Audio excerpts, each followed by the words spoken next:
Brilliance Audio presents Hollywood versus the Author. Edited by Stephen Jay Schwartz.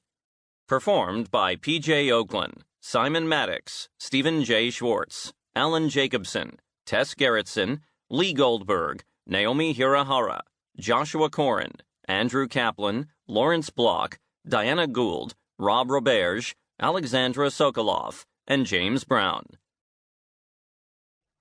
In the beginning, there was story, told around the campfire, passed down from one generation to the next. At times the story was spoken, at times it was sung. But voices alone weren't enough, so the stories became drawings on the walls of caves, or woven into the fabric of ceremonial shawls, or etched onto the surfaces of clay pots. Eventually the stories became words written on parchment, then typed onto paper, then immortalized onto the pages of the modern novel.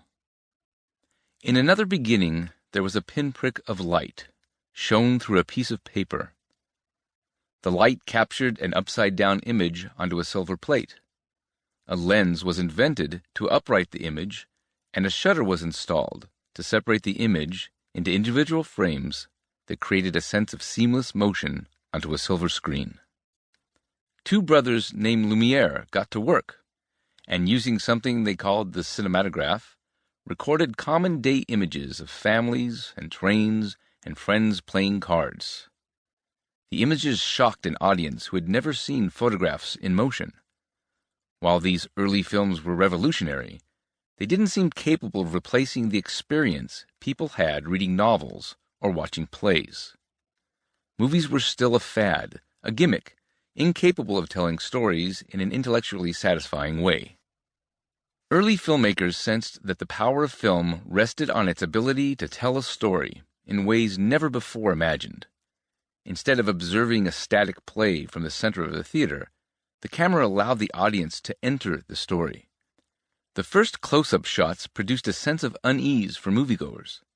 The audience simply wasn't used to the sight of giant disembodied body parts.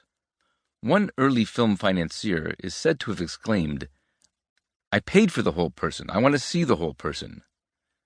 But an audience eager to be entertained adapted to the language of film, and soon close-ups, medium and long shots, and zoom and tracking shots became the expected way of telling stories on film. Add to that the invention of film editing, and the experience of watching movies rivaled anything that could be experienced in the theater or in a novel. If stories were to be told using this new medium of film, then a new kind of writer would be needed. The writer's job would be to describe images that would be seen on the screen, with sparse dialogue written on placards placed intermittently between the pictures. The writer's skill set required him or her to turn words into images, dialogue, and camera shots. Not a novelist or playwright, but a screenwriter. Except for a handful of early directors, most notably F.W. Murnau and Abel Gance, films were not seen as art.